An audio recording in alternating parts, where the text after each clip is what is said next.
ଗୋଟେ ଝିଅ କିମ୍ବା ଗୋଟେ ସ୍ତ୍ରୀ ଲୋକ ତାକୁ ପ୍ରତି ମାସର 2 ଦିନ ତ ନିହାତି ତାକୁ କିଛି ବି ଭଲ ଲାଗେନି ଆଉ କାମ କରିବାକୁ ବିଲକୁଲ ଇଚ୍ଛା ହେଉନି। ହେଲେ ଯେହେତୁ ଗୃହିଣୀ ହେଇଛେ କାମ ତ କରିବାକୁ ପଡ଼ିବ।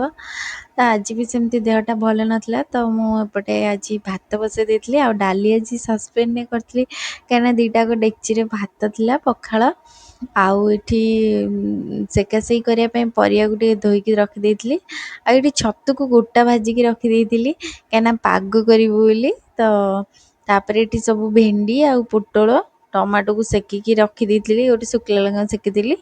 ତାପରେ ଏଠି ଡାଲିକୁ ବଘାରି ଦେଇଥିଲି ଆଉ ବେଶୀ କିଛି ଆଜି ରାନ୍ଧି ପାରିନଥିଲି। ତ ଭାତ ଡାଲି ଆମ୍ବ ଆଉ ଏଇଠି ଆଳୁ ସିଝେଇ ଦେଇଥିଲି ଭାତରେ, ତାପରେ ଆଉ ଛତୁ ଭାଜିଥିଲି, ଭେଣ୍ଡି ପୋଟଳ ସେକା ଶୁଖିଲା ଲଙ୍କା ରସୁଣ ଧନିଆ ପତ୍ର ଆଉ ପିଆଜ ଦେଇକି ତାକୁ ଟିକେ ଲୁଣ ଦେଇକି ଚକଟି ନେଇଥିଲି ଆଉ ଟିକେ ଚିପ୍ସ। ତ ଆପଣମାନେ ଏମିତି ପାଗ କରିକି କେବେ ଖାଆନ୍ତି ନା ନାହିଁ? ଏଇଟା ତ ଆମ ହଜବେଣ୍ଡ ୱାଇଫଙ୍କର ପୁରା ଫେଭରେଟ୍। ଯାହା ବି ହଉ ଗରମ ଭାତ ହଉ ପଖାଳ ଭାତ ହଉ କିମ୍ବା ସଜ ଭାତ ସବୁଥିରେ ବଢ଼ିଆ ଲାଗେ। ଯେତେ ତରକାରୀ ହେଇଥାଉ ପାଗ ହେଇଗଲେ ନା ଖାଇବାଟା ଆହୁରି ଟେଷ୍ଟି ଲାଗେ।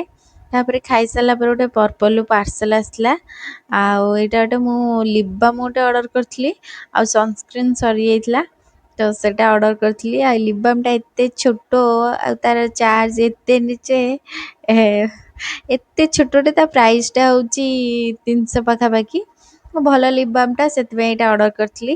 ତାପରେ ଶୋଇଥିଲୁ ଉଠିଲା ବେଳକୁ 4ଟା ବେଳେ ଆଜି ଏତେ ଜୋରରେ ବର୍ଷା ଯେ ପୁରା ଭୟ ଲାଗୁଥାଏ ଦେଖିକି ଆକାଶକୁ, ଯେହେତୁ ଆମେ ଉପର ଘରେ ରହୁଛୁ। ତ ତାପରେ ବର୍ଷା ଜୋରରେ ଷ୍ଟାର୍ଟ ହେଇଯାଇଥିଲା, ଲୁଗାପଟା ସବୁ ତୋଳି ଆଣିଥିଲି। ଆଉ ବର୍ଷା ଛାଡ଼ିଲା ପରେ କାଲି ଘରଠୁ ଆଣିଥିଲି ସଦାବିହାରୀ ଗଛକୁ ଶାଗ ଗଛ, ତାକୁ ଏମିତି କୁଣ୍ଡରେ ବାସ୍ ରଖିଦେଇଥିଲି, ସେ ପୁରା ଝାଉଁଳି ଯାଇଥିଲା। ଆଉ ଗୋଟେ କୁଣ୍ଡ ଆଣିକି ସେ ଗଛକୁ ଆଉ ମାଟି ଅଳ୍ପ ଥିଲା ତ ଦେଇକି ଫାଷ୍ଟ ଲଗେଇ ଦେଇଥିଲି।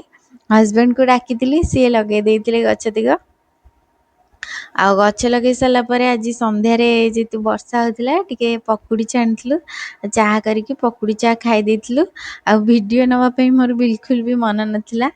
ତାପରେ ରାତି ଖାଇବା ପାଇଁ ଆଜି ହଜବେଣ୍ଡ କହିଥିଲେ ଟିକେ ସଜ ଭାତ କରିବ, ତ ଭାତ ବସାଇ ଦେଇଥିଲି। ଆଉ ପଖାଳ ଖାଇଲେ ଥଣ୍ଡା ହେବ ବୋଲି ଗରମ ଭାତରେ ପାଣି ଭାଙ୍ଗିକି ଖାଇବା ପାଇଁ କହିଥିଲେ। ଆଉ ଭେଣ୍ଡି ଗୋଟେ ଜହ୍ନି ଆଉ ଅଳ୍ପ ପୋଟଳ ଥିଲା ତାକୁ ସବୁ କାଟି ଦେଇଥିଲି। ଏପଟେ ଭାତ ହେଇଯାଇଥିଲା ଆଉ ଭଜା ବି ବସାଇ ଦେଇଥିଲି, ଭଜା ଅଲମୋଷ୍ଟ ହେଇଯାଇଥିଲା। ତ ତାପରେ ଭଜାକୁ ରଖିଦେଇକି ଟିକେ ଫୋନ୍ ଦେଖିଥିଲି, ଭିଡ଼ିଓ ଏଡ଼ିଟିଂ କରିଥିଲି।